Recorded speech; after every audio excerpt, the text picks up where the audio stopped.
Okay, this is the meeting of the Fall River Commission on Disability for Wednesday, August 17th, 2022. Pursuant to the open meeting law, any person may make of any recording or video recording of this public meeting, or may transmit the meeting through any medium. Attendees are therefore advised that such recordings or transmissions are being made, whether perceived or unperceived, by those present and are deemed acknowledged and permissible. Since I messed this one up, do I have to reread this again? That's fine, Dennis. Okay. All right, so this is going to be a very interesting agenda. I'm shuffling things around a little bit, but the first order of business is, or second order rather, is roll call. Chairman Dennis Paulselli. Present. Vice Chairwoman Debbie Pacheco. Present. Commissioner Lisa Silva. Present. Commissioner Dan Robillard. Present. Okay, next is public input. Is there any public input? And I'll ask a couple more times. Is there any public input? Is there any public input? Okay, the next item is approval of the minutes for the meeting of June 8, 2022. Motion to approve the minutes of the Fall River Disability Commission meeting of June 8th, 2022. Second. Okay. Are there any discussions, suggestions of improvements? All right. Just going to do the roll call. Yep. Nope. Hearing none, we'll do right to the roll call. Okay. Chairman Dennis Paulselli. Yes. Vice Chairwoman Debbie Pacheco. Yes. Commissioner Lisa Silva. Yes. Commissioner Dan Robillard. Yes.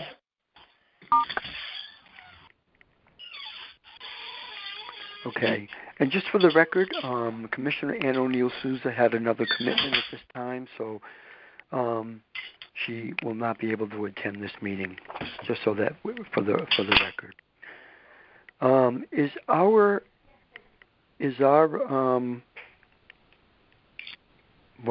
next item there's a couple of items that we need to take out of order.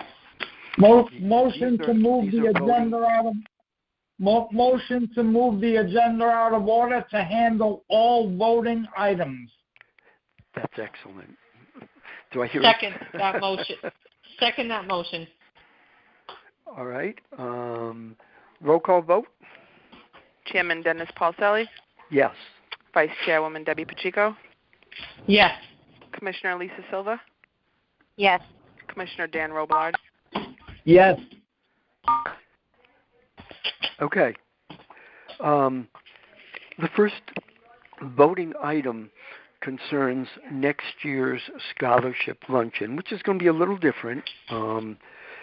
The work group is recommending next year that we go with I think it's called a sunrise breakfast format, which I have to say it tends to appeal more to kids or to students than, not that chicken dinners are bad, but students tend to do more with breakfast than, at least in my experience of 27 years working in a college. But what we want to do is we want to, it will be Saturday, June 3rd. I'm not sure if we settled on a time. I think in the work group we were talking about keeping it at 11 a.m., but Dan, I might need you to go back and check with the staff at McGovern to see if that's going to be okay with them. Yeah, I will. I'm not sure we finalized the time. I will do that this week and report back. Okay, that sounds good. Just to update you on the deposit, I think I slipped up a little, but it's going to be taken care of. I've been spending time chasing scholarship recipients for their college ID numbers, and I'll get into that during our scholarship update. But so it's straightened out. They're going to send a $100 deposit. City Hall will. But just to let everybody know, whether we're dealing with Breeze and more decorators, or whether we're dealing with McGovern's, the procedure is that no money leaves City Hall without an invoice. So once we've approved these expenditures, particularly with Lisa and Dan, if you can let people know that they need to send City Hall an invoice, and once they send the invoice, then they get paid. Is there any questions about that? Can I just ask a follow-up question, Mr. Chairman? Sure. Thank you. I believe we voted maybe 2 meetings ago for a deposit. So do I need to ask McGovern's for an invoice of $100? Yes. You need, even if it's a deposit, the City Hall needs an invoice.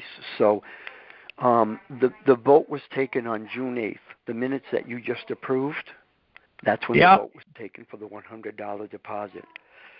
Okay. I thought I was ahead of the game, but then I found out that I had not mentioned that I had forgotten about the invoice, the deposit. So okay. I have since sent City Hall the minutes of the June 8th meeting and the fact that we've approved it, and I also copied the McGovern staff.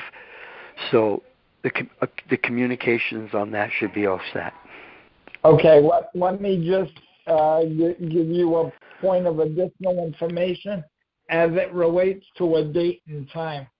At least this is what I was told. Maybe it's changed, but I was told that a date and time is not firm until they receive a deposit. Okay. All right. So so all that needs to happen, and it could have already happened, but what needs to happen then is McGovern's needs to send an invoice, and then Rochelle will send the deposit. So okay. And that may have already happened. So yeah, and I will follow up with McGovern, but just so that you know and everyone else knows, the date and time is not firm until that deposit is received. Okay. That's what I was told in the past. Okay, and that's usually the case in most businesses. So, all right. So here's the deal for next year. It's going to be June 3rd, and we're doing a breakfast next year, which is cheaper than when we did the chicken dinner. So. What we did last year is we budgeted for Lisa $8,000, of which for the luncheon it only cost us $2,700.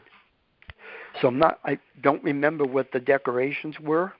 I don't know if you had that on hand, Lisa. I didn't give you a heads up on it, so I don't expect you to have that. But I do know that for the luncheon at McGovern's, it was $2,700, and I did send that to everybody just so you have it for your records. So out of 8,000, we didn't go anywhere near what we budgeted for. So I'll entertain a motion for next year's budget for. Mr. Chairman. Yep. Could I just make sort of a comment and a statement? Then I'd be prepared to make a motion. Go ahead. Basically, when we vote, we're allocating a number on paper. Nothing gets paid until there's bills. So we don't have to. If we allocate too high, we only spend what we spend, and the rest stays in. So I would rather allocate much higher than too low. So because we only spend what we spend. So if we allocate 8 and spend 3, we spend 3, that's it. The other 5 stays in the account. So I think we're better off to allocate higher rather than lower. So I'm prepared to make the same motion in the same amount last year. So I'd like to make a motion that we allocate an amount not to exceed $8,000 for all issues involving the 2023 Fall River Disability Commission Scholarship Breakfast. Do I hear a second to that motion? I'll second. It's Debbie Pacheco. Okay. Lisa, are you here for voting purposes? I'm here. Okay. Is there any further discussion? So I have a question. This Yes. would include the money for the deposit for the decorator, Yes. correct? Yes, it will include the $365 deposit. Everything.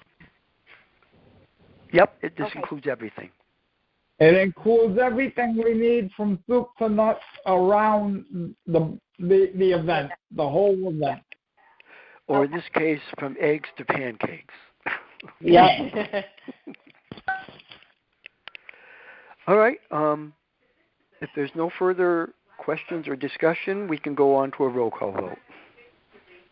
Chairman Dennis Paulselli, Yes. Vice Chairwoman Debbie Pacheco, Yes. Commissioner Lisa Silva, Yeah. Commissioner Dan Robillard. Yes. Okay, the second item that I want to bring up for voting purposes is I did share with you all an email I received from one of our recipients, and I'm not going to, there's no need to mention the name. I shared the contents of the email, but I can explain the situation in general terms. One of our scholarship recipients who was going to go to Roger Williams University next year has taken a D-Corps to the Marine Corps, but has every intentions of going to college, and would let us know when she is prepared to go to resume and go to college. What I'd like to suggest and throw open for discussion is if we can defer the scholarship. This will all be in the form of a motion, of course, and documented in the minutes so that the documentation would be kept on file with Health and Human Services. But if we could defer her this person's scholarship, if we can defer the scholarship of $3,000, and when that person is ready to go to college, the money will be there. So can I have a motion to that effect, and then we can discuss further if we need to? Motion to defer one scholarship from 2022 in the amount of $3,000 to be used at a later time when proof of enrollment is received. And just to give everybody a point of information, we do have a system of proof of enrollment, and that is that no money goes out of City Hall without the student's college ID number, because the college ID number proves that that person is going to be a matriculating student and is registered to take courses. So those checks and balances are there. So do I hear a second to Commissioner Robillard's motion? I have a question. Yes. We have to second it first, Lisa, before we go into discussion. We need a second before we go into debate. I'm sorry, Lisa. It was my fault. So I'll second the I'll motion. second. Okay. Okay, go ahead, Commissioner Lisa. Okay, so we're deferring it, but how long are we deferring it for? You know, So I would have to say, I'm sorry, Dennis. Let me just, I'd like to piggyback on that if you don't mind. no, go ahead. So, all right. So as much as I'm grateful that she notified us that she's not accessing it right now and that she's decided to go another path, I believe that the intent of these scholarships are for graduating seniors, and I don't think that we should get into because what's going to stop a recipient to say, I'm taking a year off and I'm thinking about going back to college in a year. I think if we stay on path of what our intentions were, it was to help these graduating seniors obtain a scholarship to to go on to college. So, I mean, Lisa, what was your thoughts on that? I think this could become an open-ended situation, and I don't know. I'm not in favor of it, but that's just my own opinion. I would agree with Debbie because we're deferring it, but we don't know until when. And then so we have this individual that we've deferred the scholarship for till whenever, and then next year, if we're going to allow these kids to continuously defer the scholarships, it's just going to become way too much to keep track of. My opinion. I wasn't even thinking of that piece, Lisa. I even think for bookkeeping purposes wise, absolutely. Like I think. We've awarded a scholarship. You got your checks and balances over at Government Center and whoever's tracking all of that. Okay, we've allotted 9 scholarships. Here are the recipients. We've paid them out, and if they end up not enrolling, it's just money back in our account, so to speak. So I kind of felt the same way. I mean, I don't know. Danny, any feedback from you? Mr. Chairman? Go ahead, guys. This is a good discussion, by the way. Mr. Chairman, I'd like to withdraw my motion at this time. Okay. We don't need to vote on withdrawals, right? Well, I would since we've had discussion. Okay. And then I'd like to make another motion. All right. I need some help here. So I want a roll call vote to withdraw this motion. All right. To withhold the scholarship. That's what I was looking for. Okay. Let's do a roll call vote on. Do we need a second for your withdrawal, Commissioner? I would think so. Okay. I'll second it, Dennis. Okay, good. It's all right, Debbie thanks, Pacheco. I've just seconded it. Yep. Okay, thank you. Okay, so this vote is to withdraw holding the scholarship. Okay. All right, so we're ready for roll call.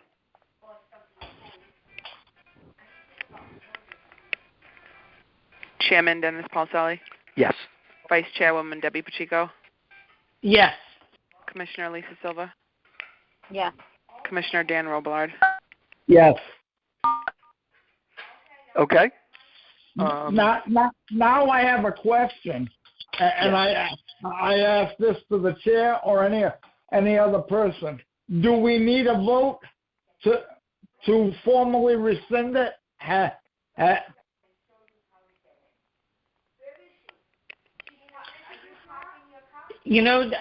Danny, I don't know. I just think, do we just notify the applicant that we're not honoring the request to, to hold on to the scholarship until they enroll? Like, I don't know. Right, okay. So my question now is, has any money been forwarded to the person or the institution? No. Okay. All right. As far as you know what? I need to go back and double check. I didn't think. I know that I got. I'm not even sure if I got it. You know what? I don't want to talk out of turn here. So I need. Okay, Dennis. Then you know what I'm going to do just to be safe. Then, just to be safe, I'm going to make. We've already withdrawn her request to hold the scholarship. Now I want to make a motion to rescind that scholarship entirely. Okay. Do I hear a second to that? Debbie Pacheco seconds that motion. Okay. Is there any further discussion? Can I make one point, Dennis, Yeah. please? Yes. Yep. The reason I've made a motion to rescind is just in case any funds went out, we now have rescinded that scholarship and that money can come back to us. Okay. No, thanks for the clarification. That's good. If nothing went out, then I guess this would be an unnecessary motion, but I'd like to make this motion and take this vote just to safeguard and protect the commission. Okay. This is, and I believe the vice chair seconded the motion. Am I correct? Correct. Okay. Is there any further discussion? So just to clarify, this is a motion to completely rescind that scholarship in the amount of $3,000. Okay. Good. Thanks for clarifying. And that applies to, it was awarded in 2022. Yep. Okay. Are we ready for a vote? Roll Yes. call? Roll call vote. Chairman Dennis Paulselli, Yes. Vice Chairwoman Debbie Pacheco, Yes. Commissioner Lisa Silva, Yes. Commissioner Dan Robillard. Yes. Okay. And the last voting item for the record would be a motion to change, because of the new hours of Government Center, would be to change the meeting from 3:30 to 3 p.m., of course, the second Wednesday of each month. So I need a motion for that. Mr. Chairman, could I ask one question on the last item, please? Sure. Can the recipient be notified of the last two votes that we just took? Yes, I had that recipient's email address, and the recipient and I have been corresponding back and forth, so I will take responsibility for doing that. Very good. So she'll be notified that Yep. her first request was denied and that the scholarship in general has been withdrawn. Yes. Yep. Very I will good. take responsibility for that. Very good. Thank you. Now I'd like to make a motion to modify the meeting time of the Fall River Disability Commission from 3:30 p.m. on the second Wednesday of every month to 3 p.m. on the second Wednesday of every month, beginning with the meeting to commence in September of 2022, due to a change in the hours of operation at Fall River Government Center. Okay. Do I hear a second to that motion?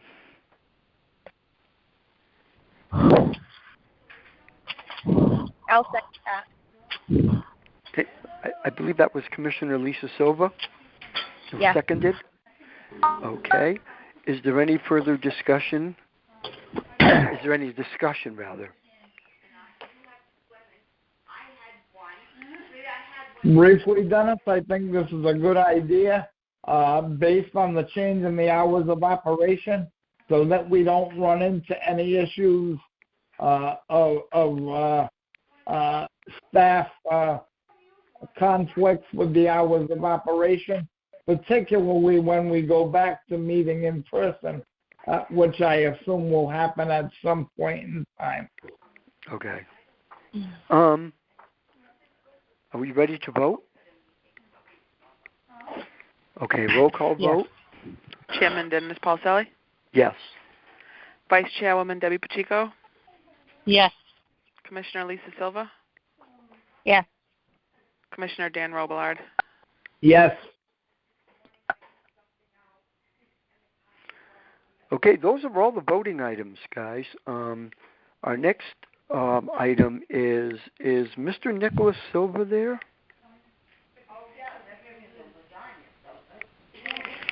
Okay, let me just briefly tell you, Lieutenant Nick Silva is from the Fall River Emergency Fire Department, and I heard a presentation on WSAR a couple of weeks ago about a program to service seniors and people with disabilities on issues like medical, and it's called Care Fall River. And I had asked him, I had asked the department if they wanted to come and talk to the commission about it, because I think this is another good way to get information like that out to the public, because these meetings are recorded.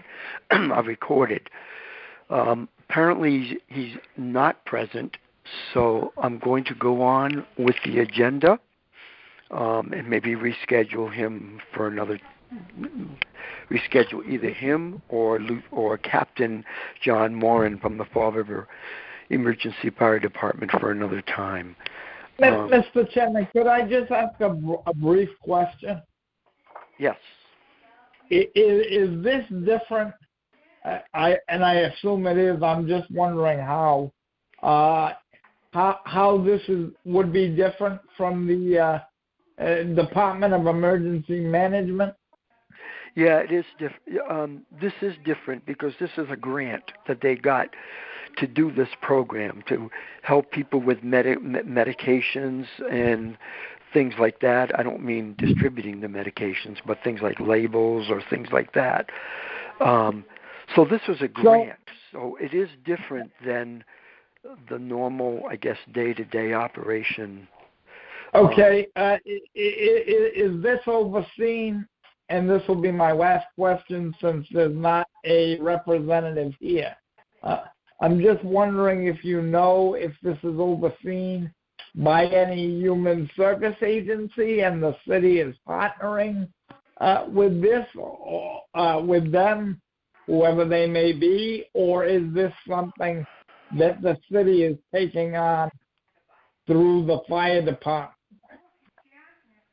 You know, Dan, I don't know. I know it's under the city's fire emergency department. I'm not sure if I'm not sure who supervises. I don't know the organizational chart on how that's being done. That's fine. Those details can be discussed when a representative is here. Thank you. That's right. I don't even think they went into it when they were guests on the program. Actually, it's the program that it's called the Sixth Floor Report, and it's hosted by Ann O'Neill Souza, our colleague. She hosts it every Tuesday afternoon at 3:00. Free plug. So I don't think there was any mention. I mean, it's definitely under the city, and it's definitely a grant that was given to the city, and I think it was the Fire Emergency Department. But you can ask those questions when we reschedule the representative.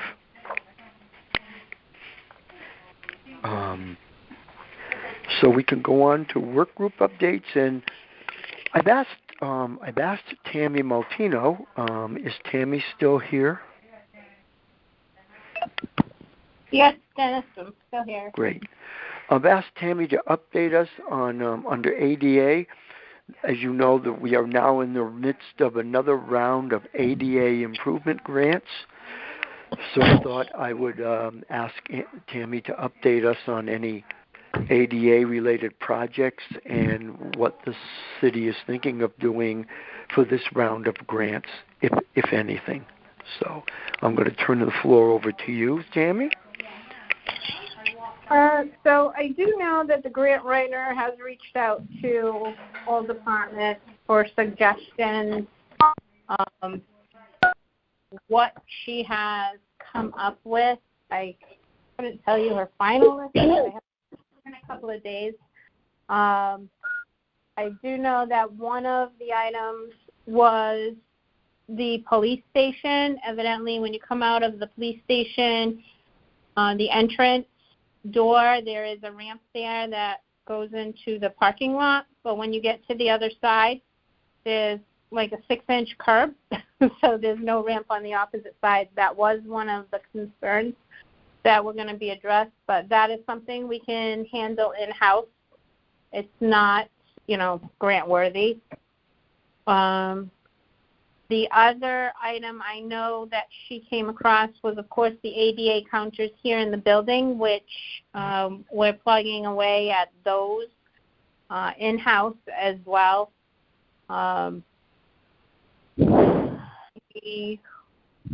We are doing, I was looking through the transition plan, and some of these things I noticed we've already done. Some are a good idea. What I like that is a good idea, and I'm not sure if it's a good idea, that I found a lot of commonality is drinking fountains. So the public drinking fountains, I'm not quite sure how I feel about putting those in after COVID. Are you asking for our opinion, Sammy? Yes, I would love your opinion. I for one would not put them in right now with COVID going. Right. I was thinking of exploring, because there's several locations on the transition plan that do list the public drinking fountains. So I was thinking of exploring more of the units where you can fill your bottle or fill your cup and not drink out of the fountain. Yeah, that'd be fine. At least from my point of view, I don't want to speak or put words in my colleagues' mouths, but from where I sit, I'd support that. I wouldn't support a fountain where you drink out of it. Right. That's where I was kind of concerned. I don't have good feelings about that either. But where there are several locations, I think I could come up with, a pretty good dollar amount. Yeah. If the grant writer doesn't come up with anything, that could be a relatively, it would be a small portion of the grant, but I don't foresee, looking through this, any big projects right now. I know as this conversation goes on, we'll probably hit the voting places, because I know that's been a hot topic for the commission. But a lot of that is signage. I know there's a couple of locations in itself that are very questionable, whether or not you even want to pursue them being utilized as a voting place. So I am willing to, tackle something on the small scale, or again, address the voting places. Let's see. I'm just flipping through my big list here. I do know, let's see, Government Center, as you know, we've done a lot. We continue to do a lot in here. Right now, what we have going on is, again, in the hearing room, we're upgrading the technology in there and also adding the assistive listening system to that location. That is going on now. We just ordered all the equipment for that. Jamie, is it possible to get an assisted listening device for the city council chamber? Yes, Dennis. Danny, they're always available. All we have to do is have a request, and the IT guys right in the back room can set anyone up. Okay, so they won't. I believe that's already available in that room. So they weren't available in the hearing room? Correct. I see. Thank you. You're welcome.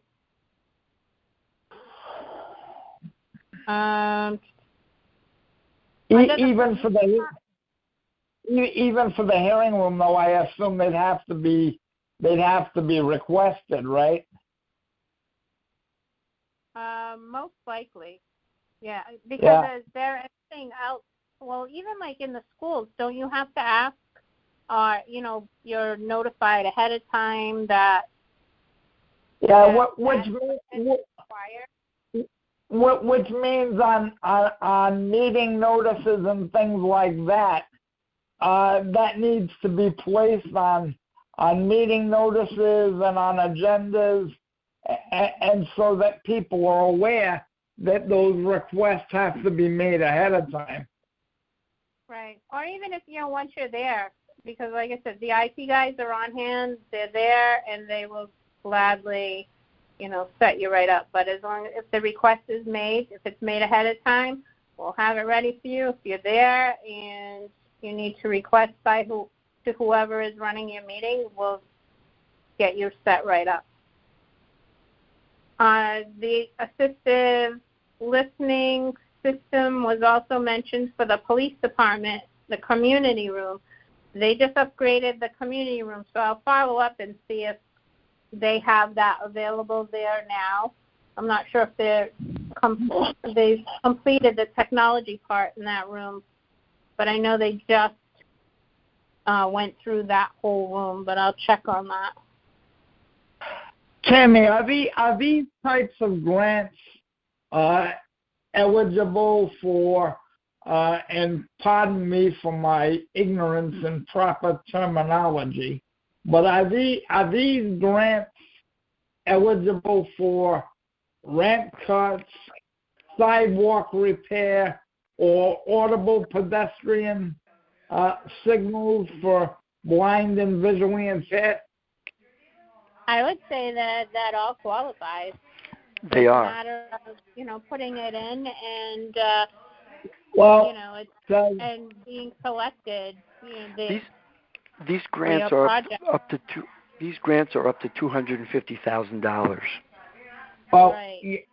Given that, I'd like to see a combination of audible pedestrian signals for blind and visually impaired people, and some ramp cuts or sidewalk repair.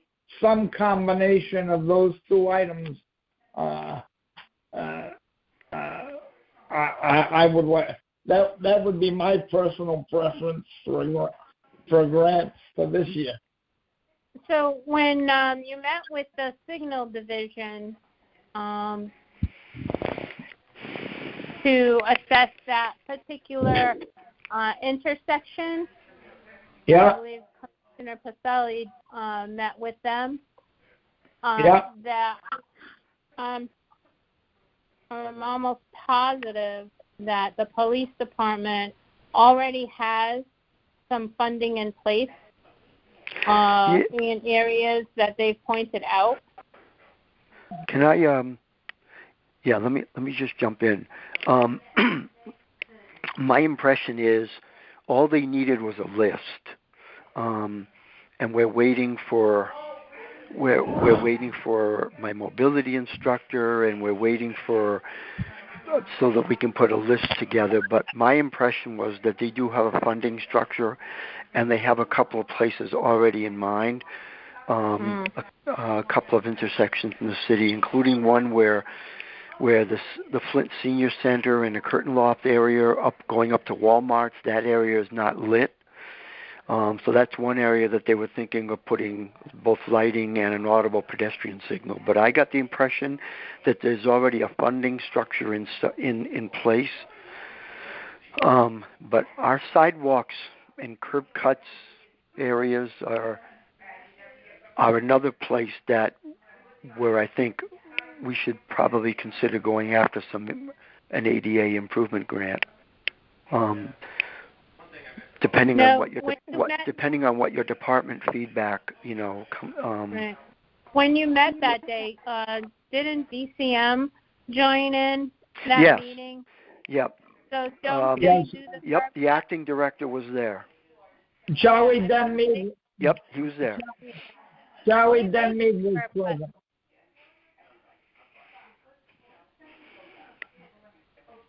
So that curb cuts, I believe, are all done in house.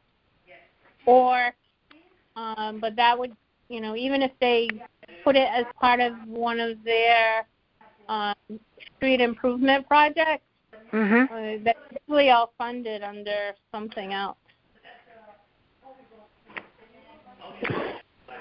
Okay. I know that there's some funding under Chapter 90. Correct. And look, Chapter 90 and grants is how that gets funded, is what we've been told for a period of years. So because there was one area outside of the police station that when I was there I looked at right on Pleasant Street, that the ramps looked like they were rather narrow and the area itself needed upgrading, but I was told that is on schedule, that whole area is on schedule for street upgrades, so that would be included as part of that. I know there are some works being done on parks. There's an ice skating rink that's I guess that's being done, and there's a whole transition plan part of that. And by the way, just to let everybody know, the transition plan and self-assessment is now published on our website. So if anybody wants to go back over it and see what's there and what needs to be done, it's readily accessible and it's now available on our website. Sam had no trouble putting it on at all, and it is a public document, but we did get feedback from other departments before we published it.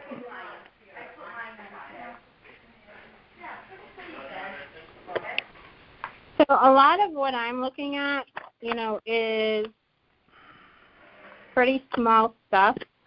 I'll meet again with the grant writer to see if she's come up with any additional ideas, and we'll come up with some plan of action that I'll share with you when we decide, with what she's put together or collected and what I'm seeing here on the transition plan, because there's just a lot of little things that we can, looking this over again, we can take care of in-house, like Veterans Center is looking for an accessible picnic table, a great idea.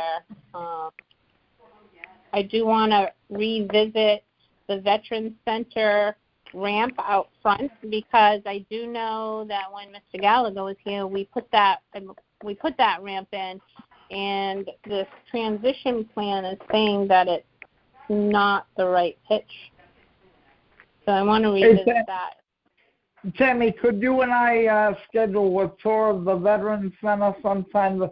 Number one, I'd just like to see the place, and now, number two, that you're talking about a ramp, I'd like to test it. I would love to do that. That is a very good idea, because I do find that location is very condensed, and when I go over, I never see anyone actually in a wheelchair. So as far as being, accessible to, wheelchairs, I would definitely like that, Commissioner. Accessibility isn't. It's not a one-size-fits-all thing. I understand that regulation projects have to be followed in many cases, but in some cases, and I'm sure the Veterans Center is one of them, where you'd have to follow regulations to the letter. But in some cases, there are small things that can be done to give individuals safe access without everything having to meet code, I believe. I don't want to put anybody on the spot or put the city in any issues of liability, but there are things that can be done that don't have to cost a lot of money, and as long as the access is safe for the people using it, that should be the priority. I think the key words in the ADA is accessible to and usable by individuals with disabilities. So you can do some tailoring, but I as a rule, to avoid complaints and things like that, and people getting in touch with the Justice Department, I think it would be safe to just follow what the regulations are. But Dan, hang on. But Dan is right. You don't have to. You don't. Not everything has to. You don't have to go into a whole busting the budget over it. A lot of things can be made easily accessible. One of the issues that we're going to be working with as a work group are polling places, because even though there's a lot of little things, and they add up to quite a bit of money. And if it adds up to so much money, then it might be better not to use that specific polling place at all. That would probably be the best cost-saving measure you can make, instead of spending $20,000 or $30,000 in some places. So our work group has already begun working with the new chair of the Election Commission on polling places, because there are some polling places, a couple, that probably shouldn't even be used at all. But this is too late in the cycle to be making those kinds of changes. I personally, as one member here, Dennis, I think that the commission should go on record in its advisory capacity that for the next election cycle, we do not use the Candeas fire station. Do you want to put that in the form of a motion? Right. You take it right now? Absolutely. I'd like to make a motion. Do we have a quorum still present? I believe Lisa has excused herself. I'm still here. Okay, Debbie's still here. I'm still here. Dan's still here. We still have a quorum, Dan. And Lisa's still here. She just answered. Okay. Then I'd like to make a motion that for the next election cycle. Not this one, but the next one. Yep. The next one. It's too late for this one. Right. That the Candeas fire station not be used as a polling place in the city of Fall River, and that all polling places be reviewed before the next election in accordance with the city transition plan. Do I hear a second to that motion? I'll second that, Lisa. Okay. Thank you, Lisa. Any further discussion or questions? All right, roll call vote. Chairman Dennis Paulselli? Yes. Vice Chairwoman Debbie Pacheco? Yes. Commissioner Lisa Silva? Yes. Commissioner Dan Robillard? Yes. Are there any other ADA-related items? I would like to mention something else that we're working on.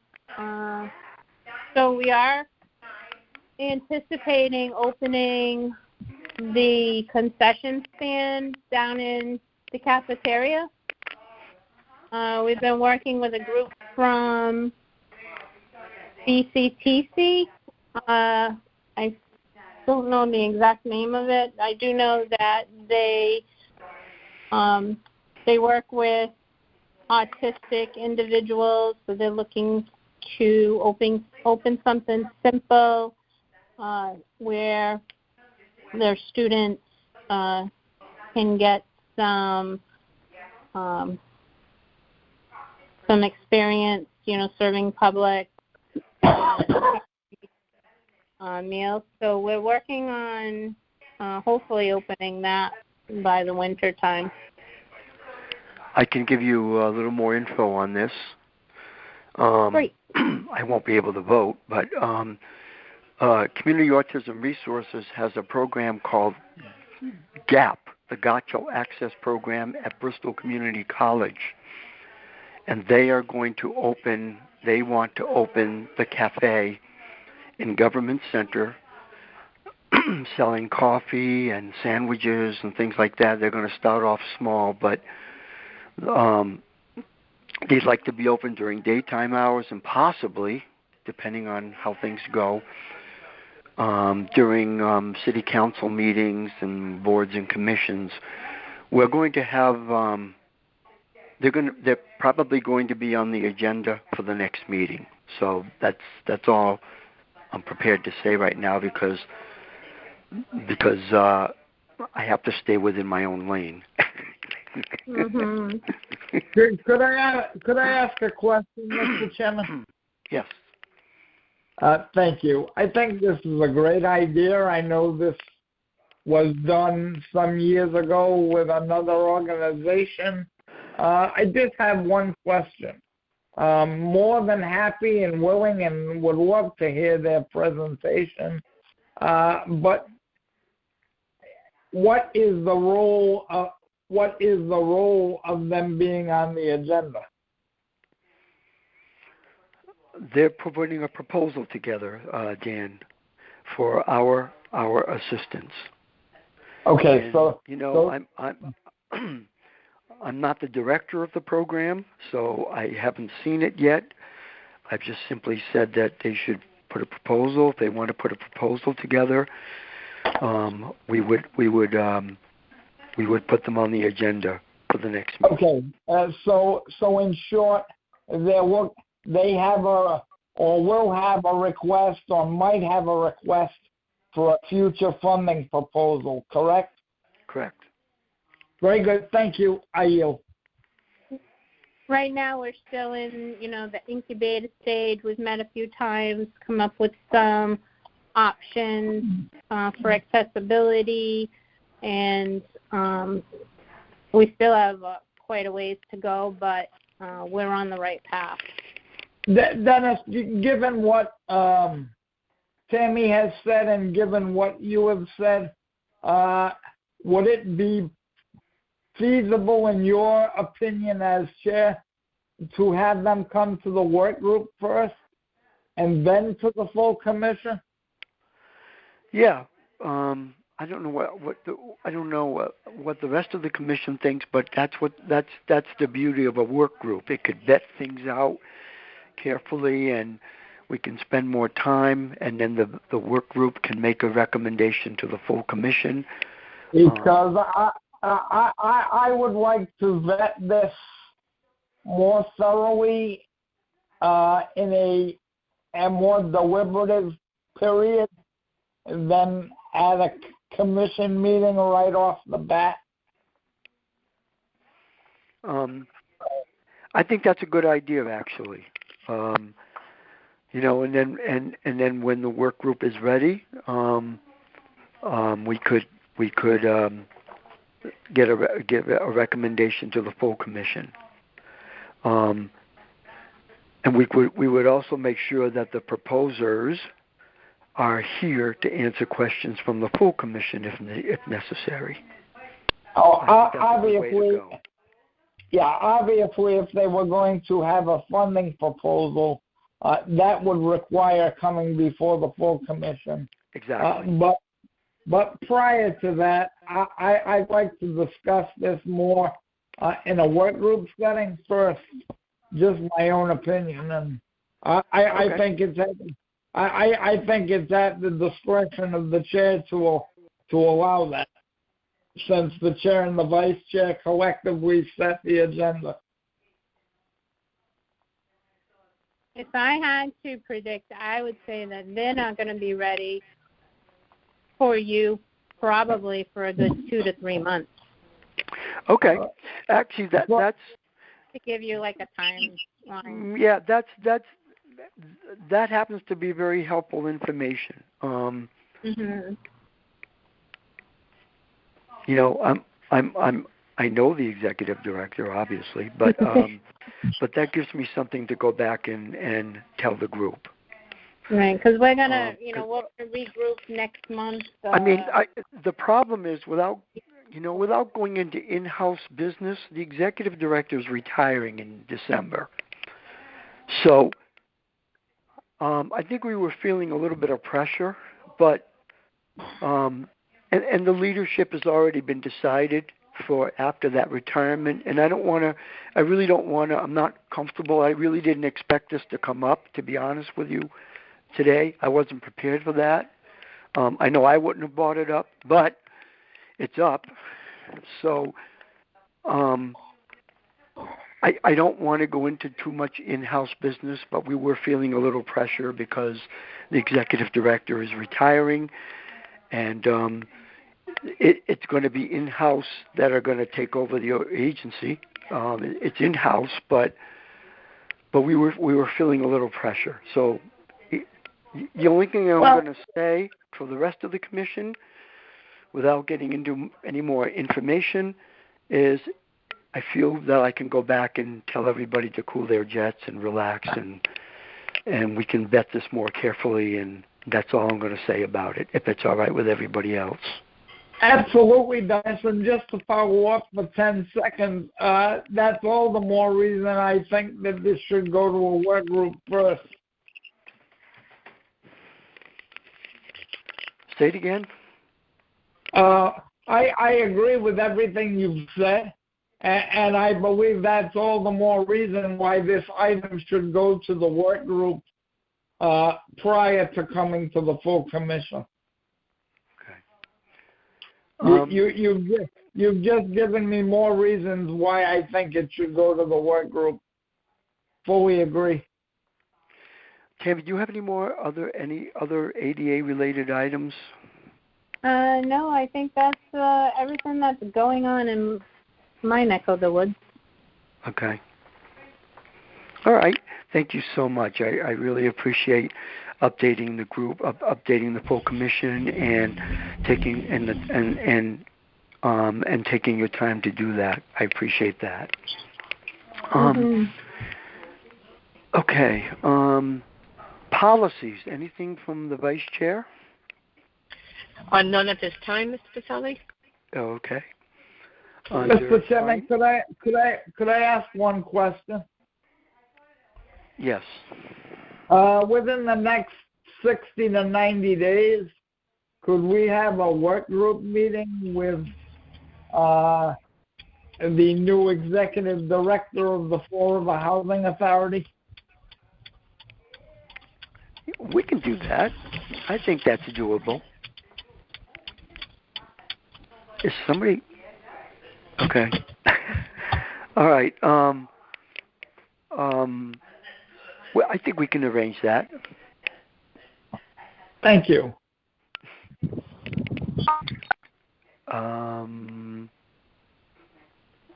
Finance, you all have the budget reports for July. And under outreach, I just want to see if, Lisa, do you have anything that that you'd like to report to us?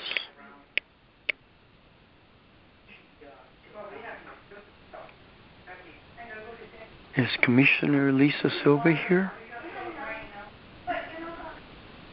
I thought she had dropped off, then she returned. Hello? Now I'm not. I'm still here. All right. Anything that you needed to report to us?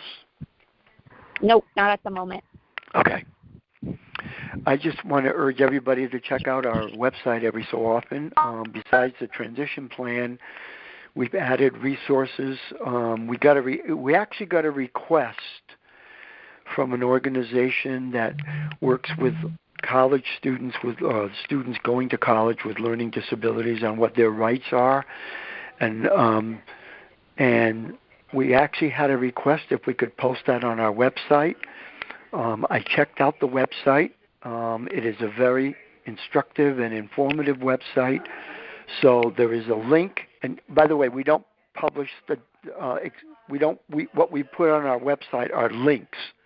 Okay, we don't reproduce the material, the documents. We do the link. We post links to the documents. So there is a link to a guide for your rights and responsibilities for persons considering college with learning disabilities, and it's a good site. And it's since it came as a request, it obviously means that people are going on our website. But there's also some information about service animals that might be of interest to people and what their rights and responsibilities are. And there are also directories of different agencies, disability-related in Massachusetts, that are also on our resource and documentation. So every so often, check it out and give Sam some feedback if you think that there needs to be any improvements and stuff like that. So, is there anything else under old business? Is there anything under old business?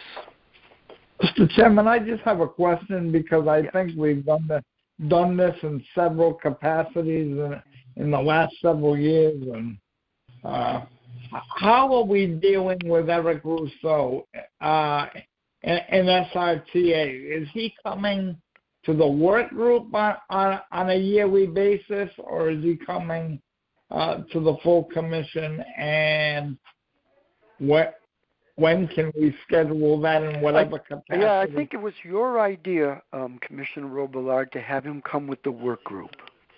So that's if that's okay with everybody else, I think that's how we're proceeding it. But you had come to me with the suggestion that we do it through the work group. I apologize. I forgot we discussed. But I do think that if there is any major proposals or anything like that, then the work group should ask Mr. Rousseau to address the full commission. I agree. I think that's the way to handle it. Work groups don't handle proposals. They vet them, but in the end, everything has to be voted on by the full commission.